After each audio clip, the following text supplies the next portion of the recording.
Yo, what's good? We back at it. It's your boy Sid. We here to follow through with another video, and we're here to start a new series. This is the Mercury sign series. So we're going to start off with Mercury when it comes to the sign or constellation of Aries, right?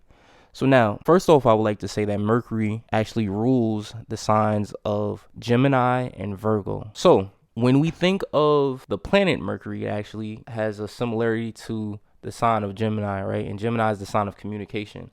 So in a natal chart, Mercury is going to show how you communicate, basically. Going to show your communication style. Now, aspects can add more to the story in terms of your communication. And the third house, in terms of the sign that's on that cusp, as well as any planets there, and also where the ruler is deposited to by house, this can show more about your communication style. So you always got to, compare and contrast different sides of the chart, basically, to see.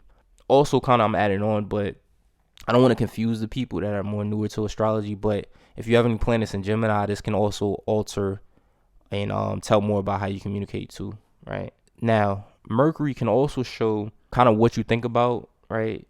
The house that Mercury is deposited into can show the areas of life in terms of what you're thinking about, and the sign that is coming through, which we're on Aries right now, can actually show like how you think. Similarly, Mercury can also show your relationship with relatives and or siblings, right? As Mercury governs Gemini, and Gemini has an affinity with the third house. The third house deals with relatives and siblings as well. And I have seen that Mercury can sometimes also show what an individual does in their daily routines and kind of like how they move, right? So, and this is because when we think about it, Mercury has an affinity to Virgo, and Virgo has an affinity to the sixth house. The sixth house deals with your daily routines along with some other things, right? So keep that in mind.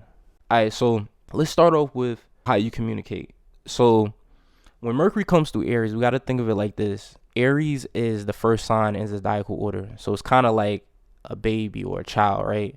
And if you know anything about children, a lot of times they may say stuff without thinking.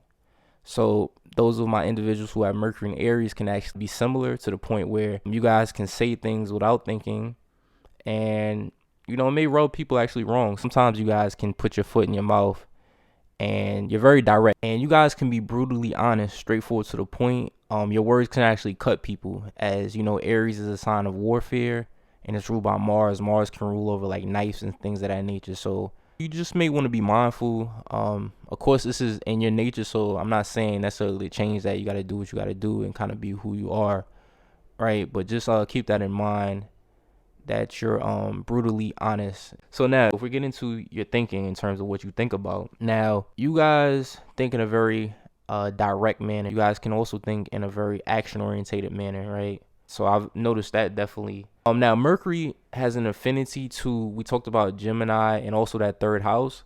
So I have seen that this planet, one of the things that it can deal with is like relatives, and it can also deal with your like siblings, things of that nature.